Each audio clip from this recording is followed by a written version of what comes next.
Este podcast es una producción del Instituto Estatal Electoral de Baja California. El contenido aquí expresado tiene fines informativos y de divulgación institucional. Las opiniones vertidas por las personas invitadas son responsabilidad exclusiva de quienes las emiten y no reflejan necesariamente la postura oficial del instituto.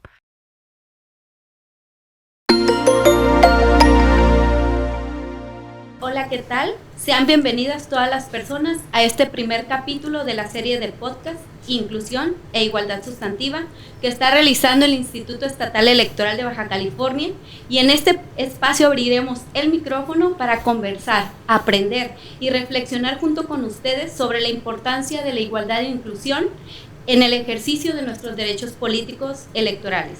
Les habla Karina del Prado, asesora adscrita al Consejo General del Instituto, y el tema de hoy es género, elecciones y violencia. Y para hablar de este tema me acompañan mujeres no solo expertas profesionales, sino desde mi punto de vista referentes en la lucha de estos temas.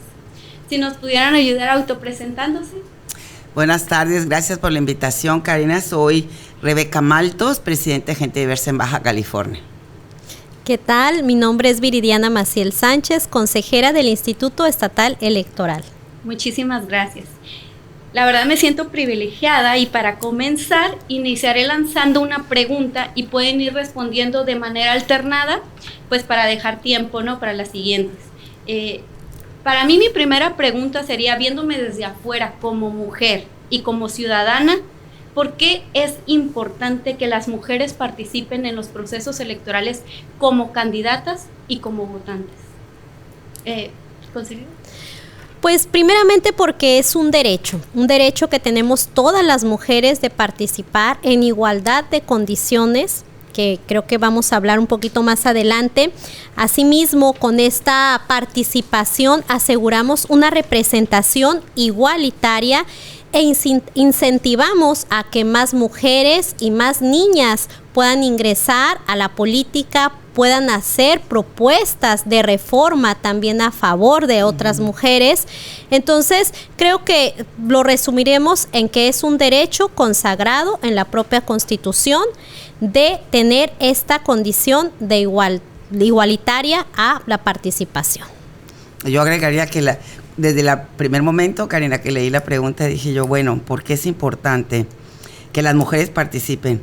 Por lo mismo que es importante que los hombres participen en el proceso electoral. ¿Me explico? Tenemos que preguntarnos desde la visión de las mujeres, porque históricamente las mujeres hemos estado discriminadas, no nomás de los derechos políticos, ustedes saben, ¿no?, de los derechos humanos en general. Pero entonces, si no fuera así, no tendríamos que preguntarnos por qué es importante que participen las mujeres. Pues porque es importante que participen las mujeres y los hombres.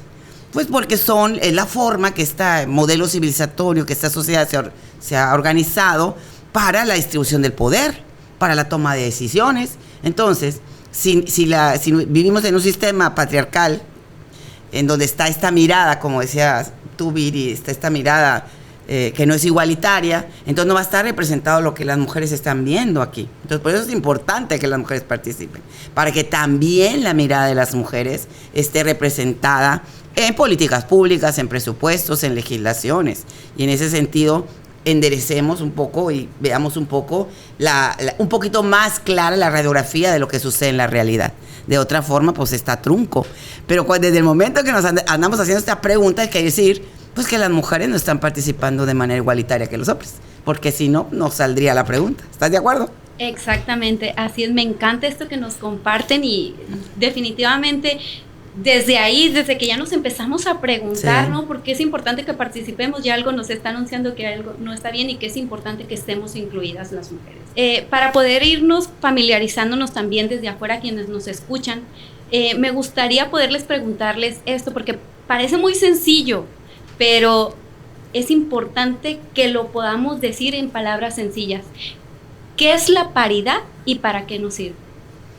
Bueno, esto que decía yo ahorita, ¿no? La paridad, que es el 50%, 50-50 digo yo, ¿no? Acá en Mexicali fronterizo se usa mucho el utilizar palabras en inglés, 50-50 en todo. Por eso el término es paridad en todo, que fue la reforma que se hizo con Andrés Manuel López Obrador en el 2019, ¿no? La paridad en todo, en todos los cargos de representación y en los cargos de públicos, mitad hombres y mitad mujeres. Ahora, ¿por qué es importante esa paridad? Por lo mismo, porque la sociedad es paritaria, es decir, más o menos existe el mismo número de hombres y de mujeres. Si nada más en un sistema patriarcal del que venimos participan en los espacios de poder, de toma de decisiones, los hombres, no está completa la radiografía. Si fuera al revés y nada más fueran las mujeres, igual no estaría completa. Entonces la propuesta es, tiene que ver el equilibrio, el consenso. Y en ese sentido, pues hombres y mujeres tomando decisiones sobre todo lo que le acontece a la ciudadanía. Entonces, si estás hablando de un tema como lactancia materna, pues ¿quién va a saber mejor que las mujeres? Yo vi hace unos años un foro, hay una fotografía que se hizo viral, en donde eran puros señores en el Foro Nacional de Lactancia Materna. Pues, ¿qué saben ellos de eso? Lo que leen en un libro, ¿verdad? Que no es lo mismo que una mujer, que hemos vivido esas experiencias. Entonces, pues rápido entiendes la importancia de tener políticas públicas con relación a este tema. Y eso por poner un tema. Entonces, en realidad, ¿por qué la paridad? Pues porque la cancha tenemos que impulsarla de manera obligatoria, porque la cancha no está pareja. Es como si estás jugando con una pelota, ¿no? Fútbol, pero está chueca la cancha. Y para los hombres meter gol va para abajo, ¿no? La cancha para abajo, y las mujeres para meter el gol para arriba. Entonces es más complicado, porque como no, este sistema patriarcal no ha permitido esta participación equitativa de las mujeres, pues por eso tenemos que implementar paridad obligatoria, a pesar de que ya debería de ser en un sistema civilizatorio culturalmente respetable, ético, ¿no? Debería de ser, pero mientras sea obligatoria la paridad. No es una medida temporal, creo yo que llegó para quedarse, obligatorio. Las cuotas eran temporal, la paridad es, y luego ya le va a rango constitucional, pues es obligatoria, ¿verdad? Pues mira, ya lo comentaste muy bien, Rebeca, me parece que desde el 2014, y creo que ahorita tomaste algo como referencia, ¿no? Hablaste de la paridad en todo, pero si nos vamos en retrospectiva, desde el 2014, que incluso con otro presidente, fue cuando se estableció precisamente lo que venía siendo el principio de paridad por primera vez en la Constitución.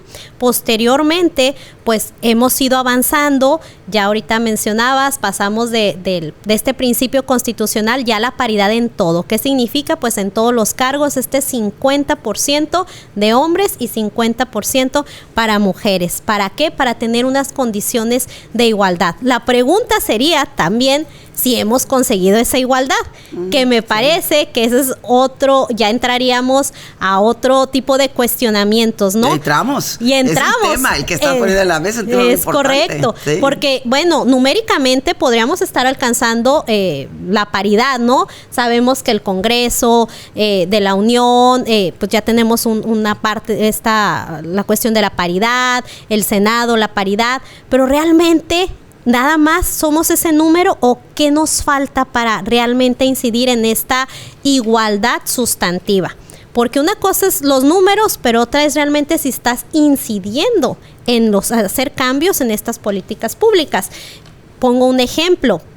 De estas, si nos pusiéramos a sacar números, y no solamente a nivel federal, sino también en los estados, realmente cuántas mujeres están incidiendo si nos vamos a un congreso en algún estado, cuántas mujeres están incidiendo en comisiones que no representen solamente acciones de cuidado, sino que representen acciones o de trascendencia, como lo viene siendo las juntas de coordinación política, por poner un ejemplo, o el tema del dinero, ¿no?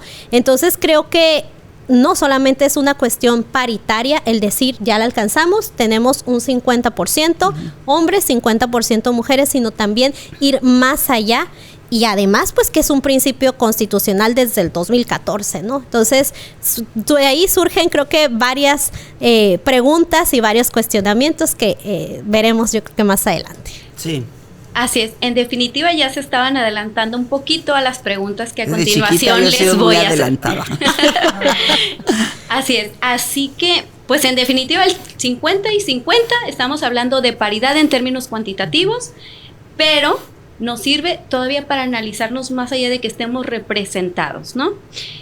Para ir con esta idea, Desde el instituto se han implementado diversas acciones afirmativas, tanto en la etapa de postulación como en los resultados, a fin de buscar que realmente las mujeres lleguen a ocupar estos cargos públicos. Entonces, aquí me gustaría hacer preguntas diferenciadas. Primero le voy a hacer una pregunta aquí a Rebeca, y mi pregunta sería, ¿cuál considera, si ustedes consideran que es suficiente hablar del principio de paridad para que realmente ésta se garantice o no? ¿Realmente el principio de paridad garantiza que exista la representación de las mujeres? Pues muy buena tu pregunta. El principio constitucional de paridad número 1 hay que cumplirlo, y vemos que no se está cumpliendo. Desde el 2014 en efecto, pero era para efectos electorales, ¿no? Candidaturas. Después en el 2019 en todo, no nomás en candidaturas, es decir, hasta en los órganos de autónomos, por ejemplo, como la Universidad Autónoma de Baja California, que nunca tiene una rectora, ¿no? Fíjate, desde el 2019, como la Fiscalía, bueno, ahorita la Fiscalía es un organismo autónomo, segunda vez que hay una mujer en Baja California, en fin, ciertos espacios donde también tienen que estar las mujeres, y está esto elevado a rango constitucional, pero también desde el 2019 y a partir del año pasado, en el mes de noviembre, la igualdad sustantiva. Y aquí felicito yo al Instituto Estatal Electoral y felicito al INE porque la paridad está llegando a través de los órganos electorales. Obviamente también a golpe de sentencias, ¿no? Viri, lo sabemos, porque las sentencias han ido creando esta jurisprudencia y han estado estableciendo las líneas para que no sucedan cosas de discriminación. Pero por eso tenemos en el Congreso mayoría de mujeres, por eso tenemos una gobernadora, por eso tenemos la mayoría en Baja California de mujeres presidentas municipales. Es decir, en los órganos electorales, como se están registrando bien, en este caso en Baja California quedó la paridad en todos los espacios. El problema es después, como tú lo dices, que es la paridad efectiva. Están llegando mujeres a los órganos administrativos, gobiernos municipales, estatales, algunos otros espacios autónomos, pero están llegando solas. ¿Por qué están llegando solas? Quizás es la pregunta. ¿No pueden construir, no pueden invitar a otras mujeres a participar? ¿O no hay condiciones para que inviten a otras mujeres? Porque llegan cooptadas. Ustedes saben, los juegos de la política, siempre tienes que estar haciendo arreglos y negociaciones. Entonces, estos arreglos y negociaciones, ¿a quién están favoreciendo? No a otras mujeres. Pero lo ético acá sería cumplir con los preceptos de la Carta Magna, y si el principio constitucional es 50-50, bueno, pues con quien hiciste la negociación y el arreglo, pero que no sea un hombre, que sea una mujer. Hay que seguir insistiendo en eso. Y ya que llegan las mujeres, tampoco hay paridad efectiva, pues. Tampoco per se. Porque las mujeres no tienen conciencia de género por ser mujeres. Un cuerpo de hombre no te garantiza que eres machista. Hay hombres ahí buenas ondas. Algunos. No muchos. Pero sí hay algunos en búsquedas. O algunos que ya se dieron cuenta que el machismo no es cool, que no está bien, que es algo que no se debe de... ¿no? Y el caso de las mujeres es igual. Las mujeres no todas tenemos conciencia de género. Y entonces, como no hay conciencia de género, pues es más fácil trabajar con los hombres, ¿sí? Y con las mujeres no, porque siempre estás en esta excesiva competencia entre nosotras. Porque el sistema sexogénero así nos ha educado. A nosotras, a competir en nosotras. Y a ellos, a negociar y a ganar y a sentarse a dialogar con quien sea con tal de llegar y competir, ¿no? Esas son las diferencias que producen este sistema patriarcal, que al final de cuentas nos hace más difícil a las mujeres llegar a la paridad efectiva. Pero no quiere decir que no se pueda. Sí se puede, hay algunas prácticas buenas de que sí se puede hacer. Entonces hay que encaminarnos de esta manera, tampoco a castigar o culpar a las mujeres. No va por ahí. Sino a que entre todas y todos construyamos algo mejor para la sociedad en general, al final de cuentas, ¿no? Me encanta esto que nos comparte Rebeca, precisamente porque yo siempre digo, la perspectiva de género se construye. No es algo con lo que nacimos automáticamente, incluso las mujeres, y la perspectiva de género tampoco está diseñada solamente para nosotras, sino también para los hombres. Y me encantó porque venías encaminando al tema de algunas acciones que ha hecho el instituto, y me lleva a la pregunta hacia la consejera. Consejera, ¿cuál de las acciones afirmativas desplegadas por el instituto considera que mayormente han contribuido a que se garantice la paridad de género en el Estado? Fíjate que ahorita reflexionando, bueno, desde el 2018 que fue el proceso electoral en el que yo llegué al cargo de consejera electoral en el instituto, pues se han estado implementando acciones afirmativas. Creo que fue el primer proceso en el que implementamos acciones afirmativas y hemos ido avanzando. No podemos decir que ya las tenemos todas, pero sí ha habido un avance, desde las reglas de paridad horizontal, paridad vertical, pues el acomodo de las candidaturas de manera alternada, los bloques de competitividad, que creo que eso vino a marcar una brecha, vino a aperturar esta parte de estos bloques de competitividad, y no solamente en diputaciones, sino también en los municipios, cosa que antes no sucedía. Entonces, hemos estado alternando, pero creo que la más importante, si me lo preguntaras, vendría siendo ya en la etapa de resultados, no solamente en postular, sino en la etapa de resultados, en asignar de manera paritariamente. ¿Qué quiere decir esto con hacer ajustes? Porque muchas veces se hacían estos, ahora sí que en la etapa del registro, ¿no? Bueno, te estoy cumpliendo, y cumplían de cierta manera, ¿no? Con este 50-50. Pero ya al momento de que dábamos estos resultados, pues no estaba de manera paritaria. ¿Qué se hizo? Bueno, pues se implementaron ya en etapa de resultados estos ajustes. Y ahí es donde efectivamente, bueno, partido, si tú no me estás cumpliendo, me voy con el partido que sí está cumpliendo. Entonces, esto realmente vino a marcar pues un antes y un después, y lo vemos reflejado, ¿no? En los números que actualmente tenemos aquí en Baja California. Y creo que sí, ahorita ponías el dedo en la herida, se dice, ¿no? Coloquialmente, en cosas que podrían estar faltando, pero también tenemos que ver qué es lo que sí realmente hemos logrado o qué tenemos. Y yo me voy a permitir hablar de aquí del caso de Baja California. Por primera vez hay una mujer que está en la gubernatura. Por primera vez tenemos más número de presidentas municipales. Por primera vez hay mayor número de mujeres en el Congreso del Estado. Entonces, ¿qué nos falta? Sí, creo que hay un tema pendiente respecto a gabinetes paritarios, y creo que es algo que se tiene que trabajar, y también es algo que hay que trabajar en la academia, definitivamente, pero creo que hemos tenido un avance, y lo veo en retrospectiva de 2018, empezando desde el 2014, cuando ya era un principio, ¿no?, a la fecha. Entonces, numéricamente ha habido un avance. Ahora nos falta ver, y que era parte de la pregunta anterior, si esos números realmente nos están diciendo ya alcanzamos paritariamente, o qué nos está haciendo falta en entrar a esa igualdad sustantiva, no solo numérica, sino también el tener esta toma de poder, esta toma de decisiones, y vuelvo a insistir con parte de las comisiones que muchas veces se ven en los congresos, por poner un ejemplo. Sí. Sin duda alguna, pues vemos que han sido varias acciones afirmativas que ha emitido el instituto. Ninguna acción es pequeña, sino por el contrario, todas estas acciones han contribuido a que se garantice y nos dé estos datos que nos comenta, consejera. No obstante, la resistencia a la participación de las mujeres en la política pues tiene raíces muy profundas, ¿no?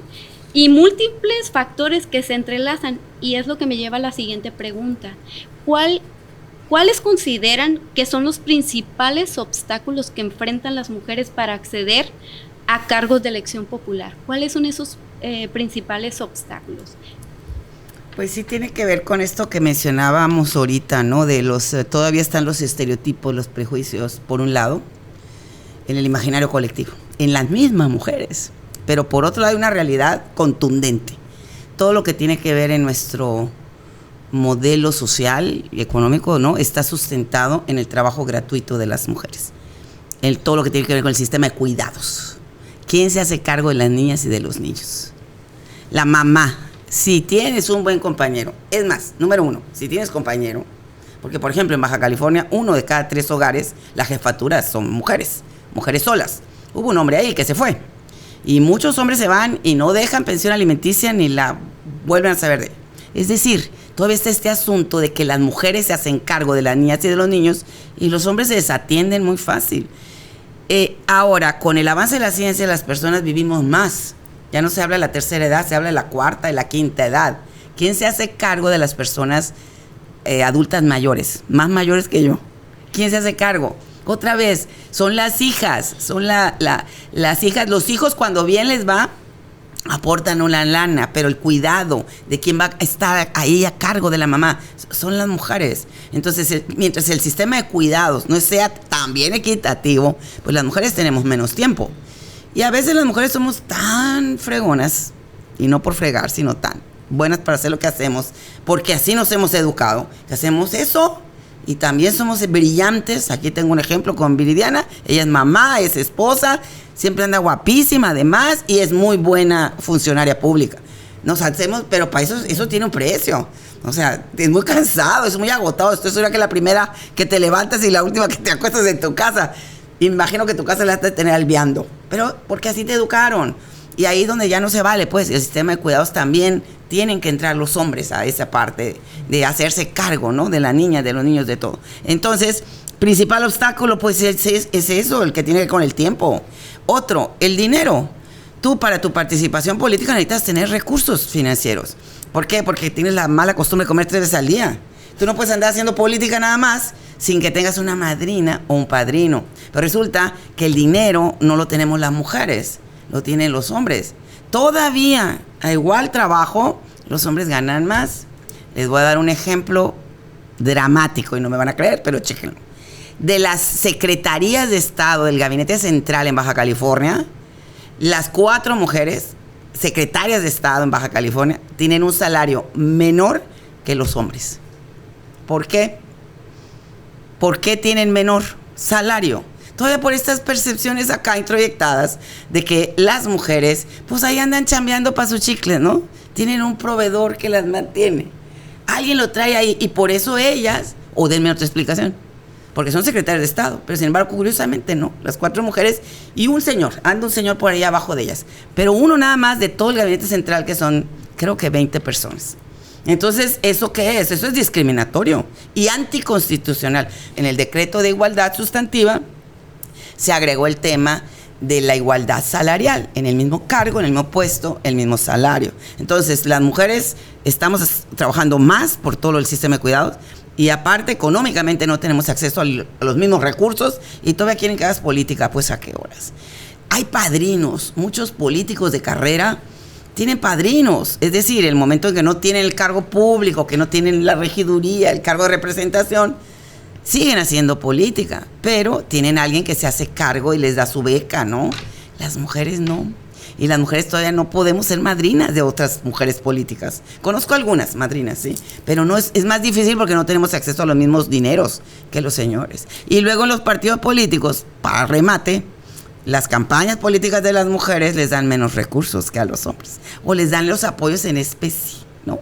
Entonces en especie, pero no te dejan pues tener la manera de tú de decidir en qué te vas a gastar los recursos. Y en muchos partidos así lo hacen. Les dan volantes que no quieren, carteles, pero no les dan para la gasolina, para pagarle la torta a los promotores del voto, a las promotoras del voto, etcétera, ¿no? Entonces, por eso todavía la mujer no podemos acceder a estos cargos de manera equitativa porque nos cuesta más trabajo.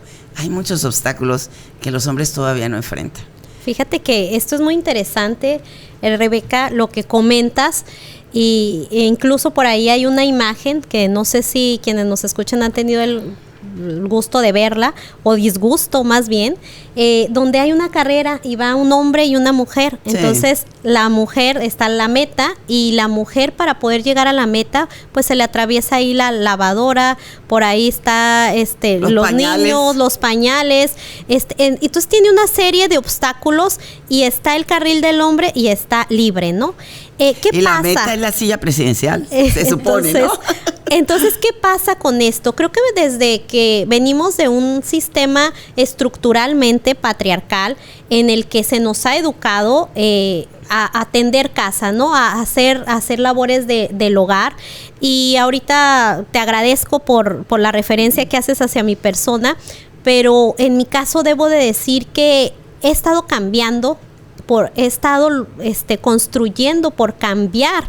esa dinámica familiar, y creo que también de ahí podemos hacer estos cambios, y estos cambios trascendentales, desde que mis hijos, tengo 2 varones, llegan y cada quien lave su plato, y a ti tocan los platos, a ti te toca barrer y a ti te toca, entonces quitarnos estos roles a los cuales no fui acostumbrada yo en mi casa, por supuesto, ¿no? Porque llegaban y nada más se sentaba mi papá y mi mamá servía.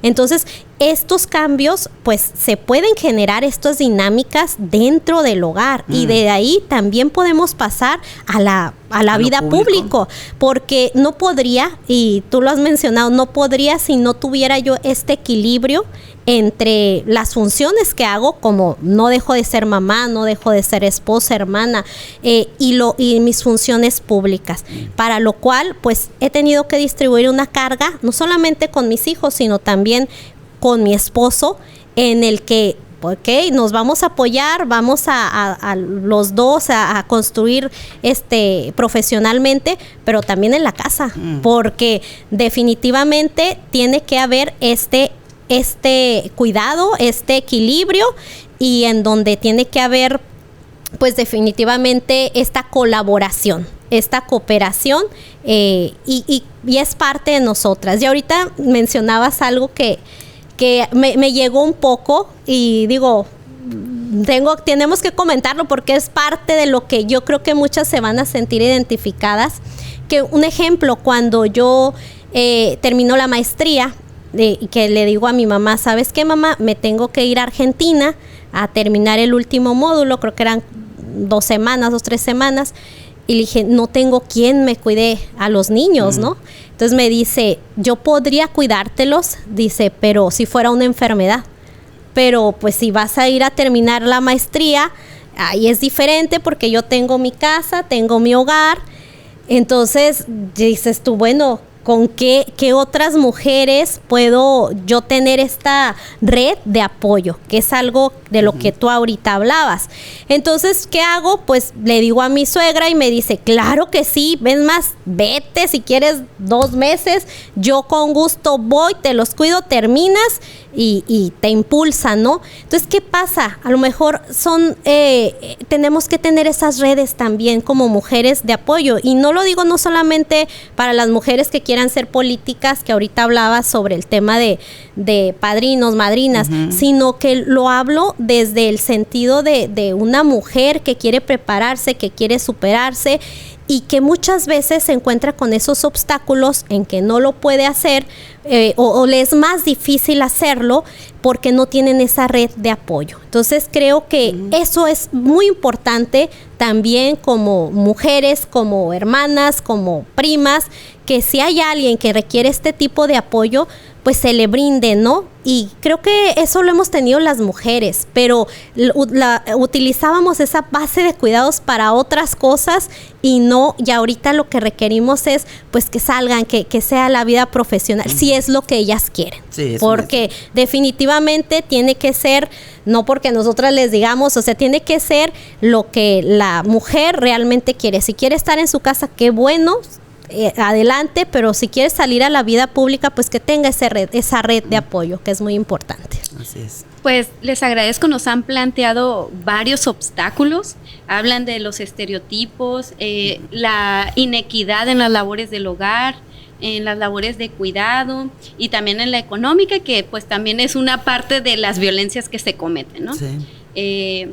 Yo aquí agregaría también un poco lo que nos pasa a las mujeres, que es ese sentimiento de culpa de que si vamos a dejar de ser buenas mamás por irnos al espacio público, porque queremos ejercer alguna profesión o queremos aspirar a alguna candidatura. Entonces esto me lleva a la siguiente pregunta. ¿Qué formas de violencia política enfrentan más las mujeres durante las campañas electorales y en el ejercicio del cargo? ¿Ustedes cuáles han visto que son las violencias que más experimentan? Bueno, en realidad la violencia política hay en el momento en que hay una disputa por el poder. Entonces la violencia política está ahí. A veces confundimos la violencia política contra las mujeres en razón de género con la violencia política. Y yo siempre digo el concepto así, como completito, sin abreviaturas, porque así de grande es el problema. Violencia política contra las mujeres en razón de género, para que vayamos socializando, conociendo los matices que tiene este tipo de violencia. Entonces tú decías, ¿cuál es la que más se presenta? Pues obviamente la violencia simbólica, esta violencia de ciertas cosas que sí le suceden a las mujeres en el ejercicio de lo público o en la representación de un cargo de representación popular, que no le suceden a los hombres, ¿no? Que los hombres no les dicen, ay, mira, subió de peso, o qué arrugada, o esa cincuentona que no tiene hijos. Eso es verídico. En fin, que te empiecen a decir insultos que tienen que ver con tu cuerpo de mujer, que tienen que ver con tu ejercicio de la maternidad. Qué mala madre, ahí anda, deja a los chamacos solos, pero ahí anda en la grilla, ¿no? A ellos no les dicen eso. Cuando un hombre, un funcionario público no tiene con quién dejar a la criatura, se la lleva a la oficina y todas las mujeres que están ahí le van a ayudar a cuidar al bebé o a la bebé. Y lo van a decir, qué lindo se trajo la niña a la oficina. Ah, pero que no seas tú la que te la llevas. Porque mira, esta es organizada, no tiene con quién dejar a la niña. Aquí la trae, pobre criatura. ¿Sí o no? Nos medimos y nos miden diferente. Entonces, es la violencia simbólica. Y eso los hombres no tienen ni idea. Y las mujeres a veces lo confundimos. Pero esa es la violencia política contra la mujer en razón de género simbólica. Pero también, obviamente, raya en lo psicológico. Si tú, en lo psicológico, si tú todo el tiempo te están, en un partido político, te están criticando, te están pidiendo que cómo vas a aspirar a ese cargo, si es el que le toca a Paco, porque mira, Paco es un muy buen muchacho, es más joven que tú, dale chance. Ahí con la paridad ustedes quieren todo gratis, ¿qué les pasa? Gánenselo, tienen que tener capacidades, etcétera, etcétera, etcétera.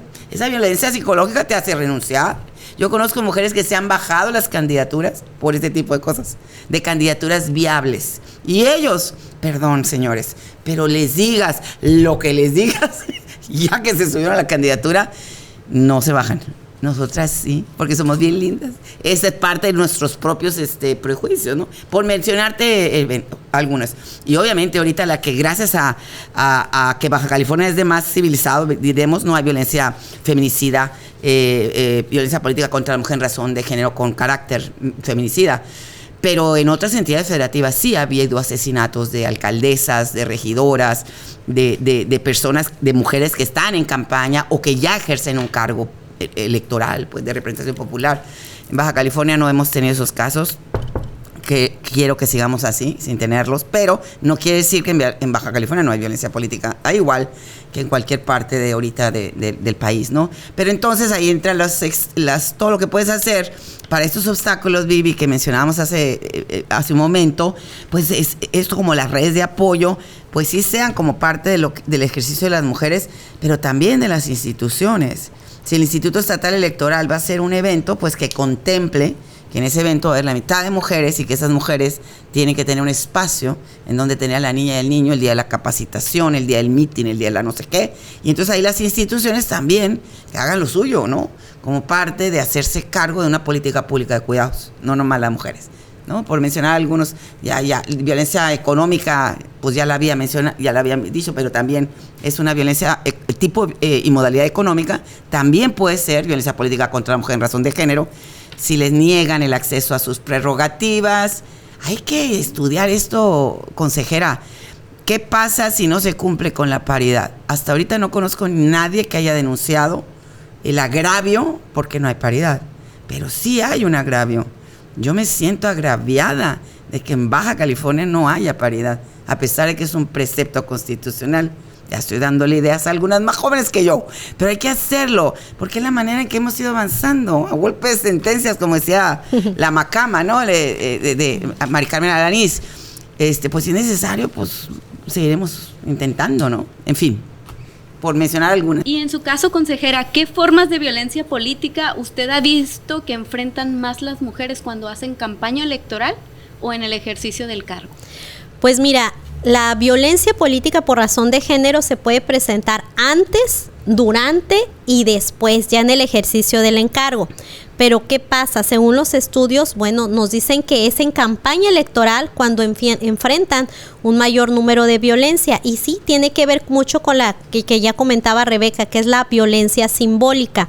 Es desacreditar la voz, el decir, una candidata cuando va con sus propuestas, no le preguntan por las propuestas, lamentablemente. Muchas veces se van contra el tema familiar, le hacen preguntas como, y lo he escuchado lamentablemente, como, ¿y quién le va a cuidar los hijos, no? En lugar de decir cuáles son las propuestas que usted tiene en tema de seguridad, en tema de económico, etcétera, ¿no? Entonces me parece que eso, la violencia simbólica, el deslegitimar su voz, desacreditarlas, ridiculizarlas también, vemos y nos llegan en el instituto y lo vemos constantemente a veces en las redes sociales, ¿no? En las redes sociales donde se hace caricaturas, donde se ridiculiza esa candidata.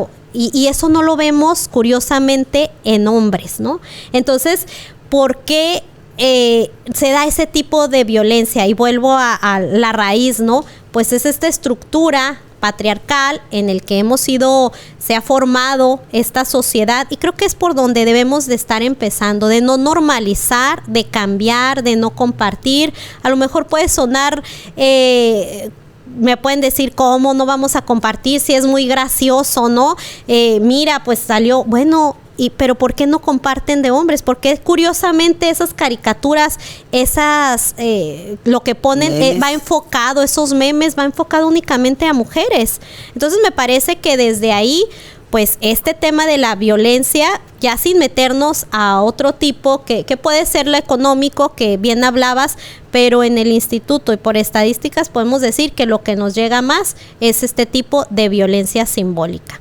Y también aquí es muy importante la perspectiva de género, que las autoridades, quienes resuelven este tipo de denuncias, que en sí es difícil para una candidata el denunciar, el tener el valor de decir, estoy sufriendo esta violencia, voy a denunciar.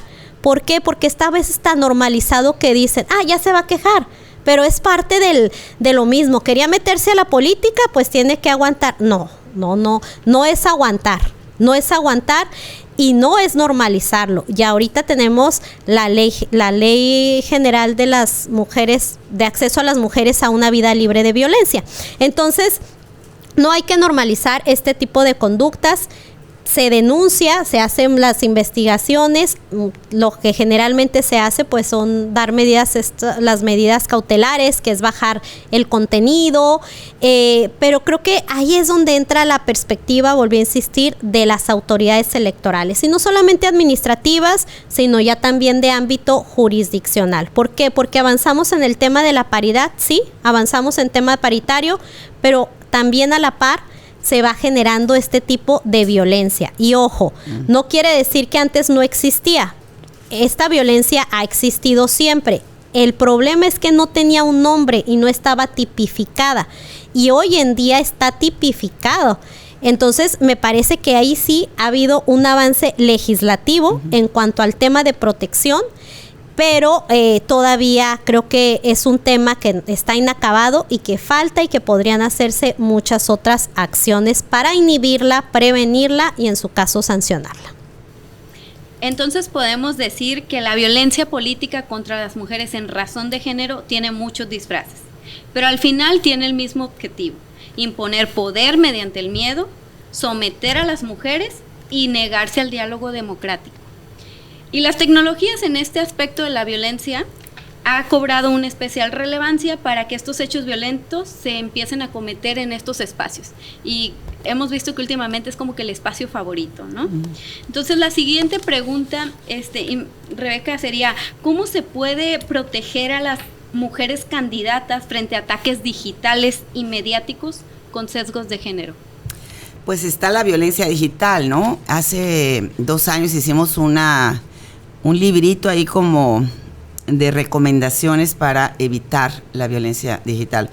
La prevención primaria es antes de que ocurra la violencia, la prevención secundaria, que así se le denomina en la violencia social, bueno, es cuando ya ocurrió, y la prevención terciaria es cuando ya fue extrema, ¿no? Ya se necesita atención médica o ya es grave, seria. Culturalmente, nosotros le apostamos a la transformación cultural. O sea, no hay que satanizar las redes sociales, también las redes sociales, el internet, la inteligencia artificial, que yo estoy fascinada con eso.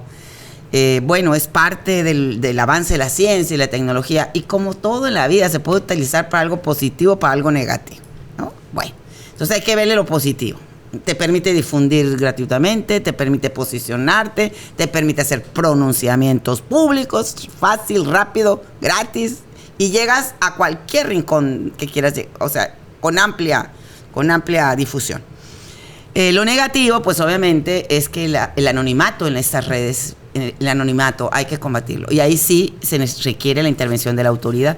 Porque tú, como una ciudadana de a pie, de común y corriente, pues no puedes intervenir o solicitar información a un proveedor de estos servicios como Instagram, Facebook, por decir algunos, para que te den quiénes son las cuentas que están haciendo, ¿no? Pero la autoridad sí puede intervenir y decir esto que decías, ¿no? Como una medida cautelar, que se baje una publicación.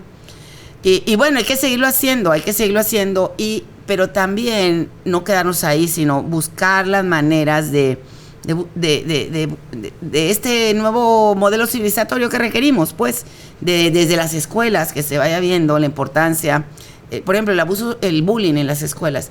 El bullying en las escuelas, vamos a poner más o menos, es el 5% de las niñas o niños que reciben bullying, y el 90% son testigos silenciosos. Son gente que está ahí, no hace nada, saben, no intervienen. ¿Por qué? Pues porque no quieren que les toque, o porque les da risa, como tú decías. Entonces, lo mismo sucede acá con la violencia política hacia las mujeres. No, hay muchos testigos silenciosos de estas violencias, y no hay que difundirlo, hay que evitarlo, culturalmente hay que denostarlo, hay que bajarlo con argumentos, como cuando dan un chiste homofóbico, digo yo, bueno, si estás tú ahí y no puede hacer la gente inteligente chistes más que de homofóbicas y cosas, pues no reírte de eso, no prestarte a eso. Lo malo es que luego andas peleando con todo el mundo, ¿verdad? Bueno, discutiendo con todo el mundo porque estamos en esa sociedad, pero buscar dentro de lo mismo una transformación educativa, cultural, nuevas maneras de relacionarnos, y obviamente los hombres y las mujeres y al interior de los partidos políticos y de todas las instancias de poder y de todas las instancias sociales, en las familias, tú ya decías, una nueva relación en la pareja, pero también en las iglesias, en los medios de comunicación, y por supuesto en todo lo que tiene que ver ahora con las tecnologías, ¿no? Y usted, consejera, ¿cómo se puede proteger a las mujeres candidatas frente a estos ataques digitales y mediáticos con sesgos de género? Entiendo que en el instituto también han implementado ahí alguna serie de acciones, ¿verdad? Sí, mira, primero pues debemos de reconocer que la violencia digital es real, y lo que busca precisamente es callar, es hacer que las mujeres desistan de determinadas candidaturas. Entonces, ¿cuál es? Que renuncien, que se callen.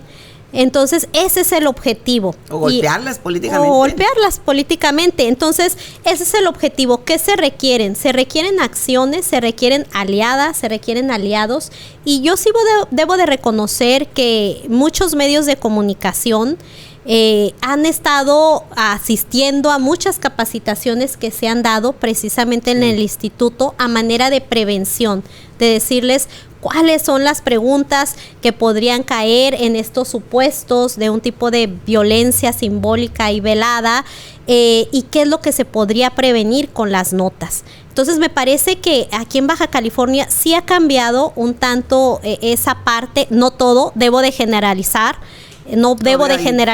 falta hacer cosas, porque todavía nos falta hacer cosas, pero institucionalmente, bueno, esta fue una buena práctica que se ha estado haciendo, estos cursos, pero también me parece que el tema del meta, por decirlo así, cuando se hace una denuncia, se genera una medida cautelar, desafortunadamente muchas veces no se responde inmediatamente y tarda. Y una justicia para la mujer 3 semanas, un mes después, pues realmente no es justicia, ¿no?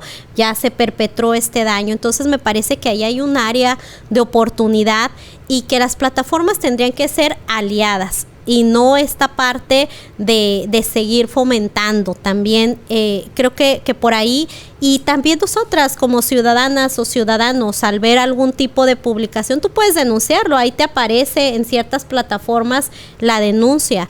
Entonces, y te aparece incluso ahí una serie de opciones de por qué denuncias esto, si fomenta el odio, etcétera. Entonces, creo que podemos empezar desde como ciudadanas, ciudadanos, ¿qué es lo que estoy fomentando? ¿Qué contenido estoy replicando? ¿Estoy generando más violencia? ¿Estoy generando discursos de odio?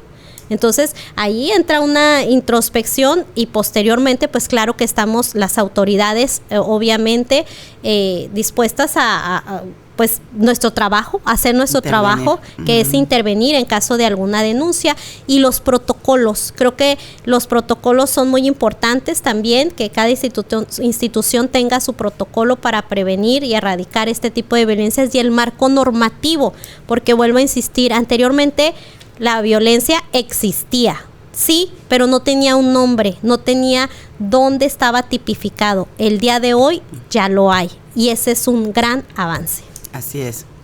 Muy bien. Ahora bien, creo que casi todas hemos escuchado o oído alguna vez estas palabras que dijo Michelle Bachelet. Cuando una mujer entra en política, cambia la mujer. Pero cuando muchas mujeres entran en la política, cambia la política. Entonces, desde su visión, ¿cómo ha cambiado la política ahora que las mujeres han venido adquiriendo espacios de representación? Muy buena pregunta. Muy buena pregunta. ¿Cómo ve, consejero? ¿Cómo ha cambiado la política? Fíjate que definitivamente cambia, no tiene que cambiar, y lo mencionábamos desde un inicio, ¿no? Muchas veces no se tiene, no por ser mujeres tenemos esta perspectiva, Conciencia de género. esta conciencia, pero creo que sí ha habido cambios, y lo hemos visto, lo he escuchado en diversos foros, ¿no?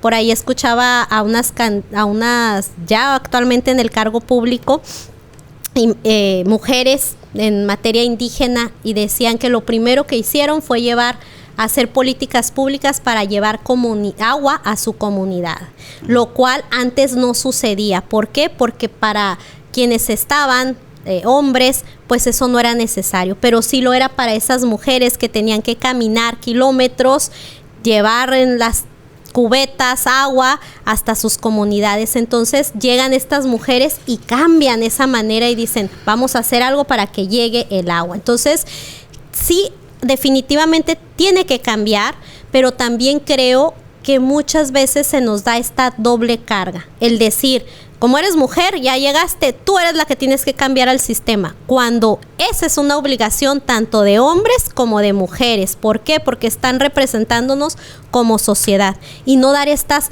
dobles o triples cargas nada más a las mujeres por ser mujeres.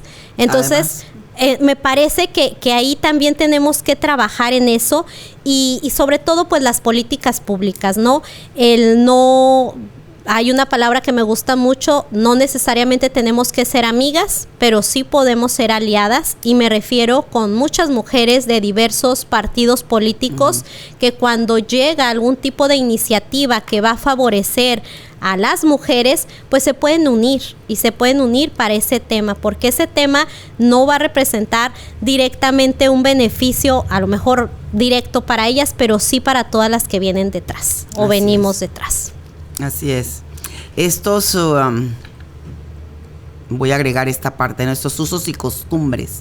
También es muy interesante ver van llegando las mujeres, ¿no? Nosotros incluso en el 2017 hicimos un proyecto que se llamaba Ellas Arriba, ¿no? Que lleguen las mujeres. Y ahora estamos hablando, ellas arribaron, ya llegaron. ¿Y ahora? ¿No? Yo sí espero mucho de las mujeres. Yo sí espero mucho. ¿Por qué? Porque las que vayan arribando van a poder seguir igual con los usos y costumbres de este ejercicio del poder autoritario, clientelar, que no enaltece, que no contribuye al cambio social, que deja las cosas igual, que es lo mismo del sistema patriarcal. Pero también la responsabilidad de las que van llegando, que les ha costado llegar. Entonces, que se hagan cargo de hacer las cosas de otra manera. No podemos esperar resultados diferentes haciendo lo mismo. Eso es usos y costumbres, ¿no?, de la vieja política. Se fue dando la democracia a través del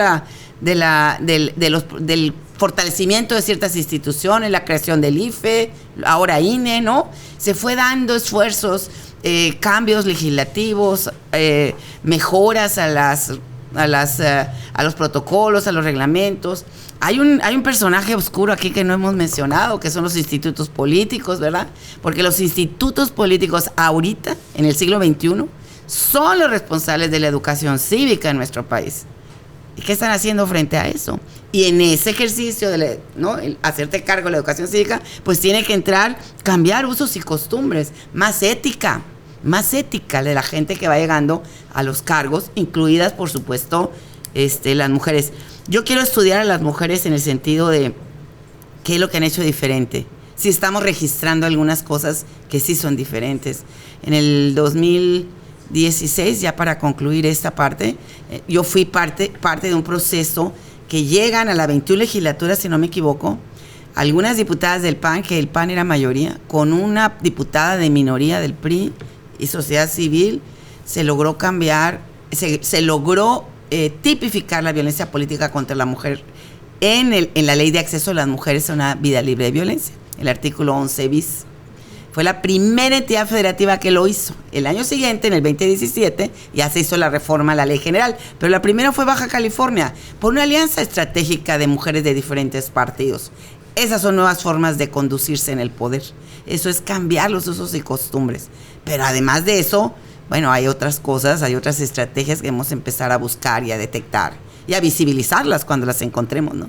Así es, esto me recuerda, Rebeca, un libro que se llama Feminización de la Política, sí, que está maravilloso y que precisamente cambia de cómo las mujeres deben de ejercer ese poder ahora, ¿no? Diferente al que se está acostumbrado y cómo se ve o cómo se ejerce.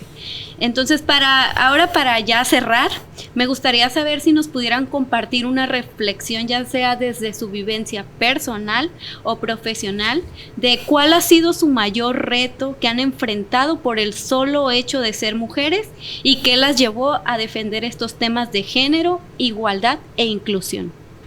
Ah, caray. Pues a mí que me llevó, yo tengo muchos años en esto, ustedes son más jóvenes, pero yo tengo ahora sí desde el siglo pasado, ¿verdad?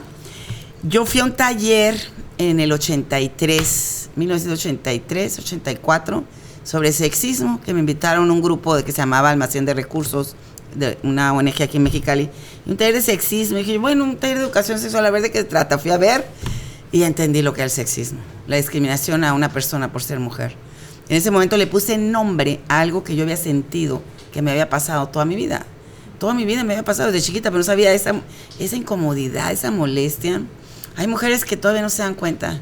Yo desde muy chica me di cuenta, por mi circunstancia particular, mi contexto familiar, de vida, lo que sea. Yo me di cuenta, pero no sabía qué era. Ahora yo creo que ese malestar, por ejemplo, hay mujeres que no se dan cuenta cuando les están dando el macho-explaining, me choca. Porque yo rápido me doy cuenta. Sí saben lo que es el macho-explaining, pues estás tú, ¿verdad? Lo he visto con la presidenta municipal de Mexicali, está ahí dando la conferencia de prensa, ¿verdad? Y el chalán que está ahí enseguida. No, pero lo que la presidenta quiere decir, y entonces él sí explica bien, ¿ves? A mí me pasó eso toda la vida cuando yo empecé a desempeñarme en mis oficinas.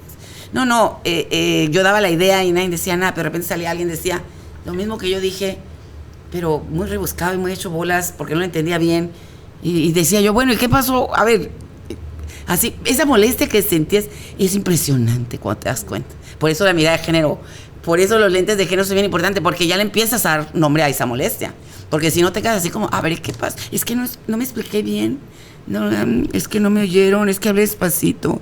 Entonces sí, cuando realmente es tan fuerte esta construcción cultural patriarcal acá, machista, que te mueve, te reaccionan. Y además, algunos que son bien lindos. Sí, ¿cómo se va a molestar si le acomodo la silla? Si estoy hablando por ella, pues debería darme las gracias. No entienden, no se dan cuenta. Todavía hay muchas formas de machismos invisibles y esas hay que combatirlas. Primero entre nosotras, porque yo digo que todas y todos, así como en los 70, ¿verdad? Ahora traemos un machito aquí en el sentido de esas respuestas que damos, machistas, sexistas, que a final de cuentas no lo hacen feliz ni a los hombres ni a las mujeres. Andar cargando esto de que así deben de ser los hombres, así deben de ser las mujeres. No es cierto, la diversidad somos 7 millones de personas, 7,000 millones de personas en el mundo, 7,000 millones de formas de ser diferentes. Viva la diferencia. El problema no es la diferencia, el problema es que nos quieran tener iguales simuladamente y que no tengamos acceso a la igualdad, valga la redundancia. Entonces, si el problema no es la diferencia, el problema es que no tenemos acceso a las mismas oportunidades, ¿no? Así es. Y usted, consejera, ¿cuál ha sido su mayor reto que ha enfrentado por el solo hecho de ser mujer? ¿Y qué la llevó a defender estos temas de género, igualdad e inclusión? Fíjate que es una pregunta, pues ahora sí que muy, muy dura, podríamos decirlo así. Yo creo que es parte de la convivencia, ¿no? Que ya lo mencionabas ahorita, Rebeca, es parte de cómo vas creciendo desde la familia, que te das cuenta de que no se tasa igual la conducta de un hombre que de una mujer, y hablo ya en el sentido de hermanos o hermanas, ¿no?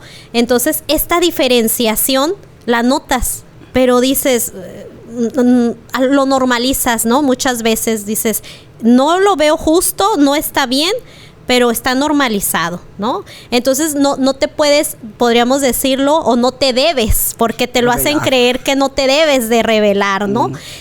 Porque así es y así son las cosas, ¿no? Entonces creo que es parte de lo que nos damos cuenta desde niñas. En mi caso, pues ocurrió desde temprana edad y yo decía, bueno, ¿por qué yo no puedo ir a hacer ciertas actividades? Si a mí me gusta jugar fútbol, me gusta jugar a otro tipo de juegos y no me gusta jugar con muñecas, ¿no? ¿Y por qué forzosamente tendría que estar jugando con muñecas si no es lo que yo quiero, no es lo que me gusta? Entonces, desde ahí te vas dando cuenta de esta diferencia que existe en el núcleo familiar y luego después lamentablemente se traslada, vas creciendo y se traslada en la escuela, ¿no? Donde empiezan pues, los piropos y no te tienes que defender y te quedas callada, ¿no? O otro tipo de cuestiones. Entonces va viendo y luego llegas al mundo laboral y lo que hablábamos, ¿no? Pues te pagan menos con otra persona que hace lo mismo que tú, pero pues él es hombre y le pagan más, ¿no? Entonces vas viendo todas estas diferencias y llega un momento en que dices, bueno, ya basta. Y si estás en un espacio donde puedes cambiar las cosas, pues lo debemos de hacer. Lo debemos de hacer y no para beneficio de manera personal, sino para cambiar todas esas generaciones que vienen detrás. Entonces, yo podría decirte que todos estos tipos de machismos se repiten y los he sentido, cada uno de ellos, pero también qué he hecho por combatirlos. Y ahí es donde está esa pregunta. Y creo que es una pregunta que nos deberíamos de estar haciendo todas y todos. Todos. Si no nos gusta, ¿qué estamos haciendo para cambiarlo? Así es. Les agradezco. ¿Es cuánto? Les agradezco muchísimo por todo lo que nos han compartido. Ha sido un episodio realmente rico y pues así llegamos al final, donde exploramos pues obviamente las urgentes conexiones que existen entre el género, las elecciones y la violencia. Hemos visto cómo la participación política de las mujeres no solo enfrenta barreras estructurales, sino también riesgos concretos de violencia que buscan silenciar sus voces y limitar nuestros derechos. El Instituto Estatal Electoral de Baja California, a través de estos espacios, nos invita a la ciudadanía a la reflexión sobre nuestros derechos político-electorales de las personas también pertenecientes a otros grupos vulnerables. Y no se pierdan el siguiente episodio del podcast Inclusión e Igualdad Sustantiva. Muchas gracias.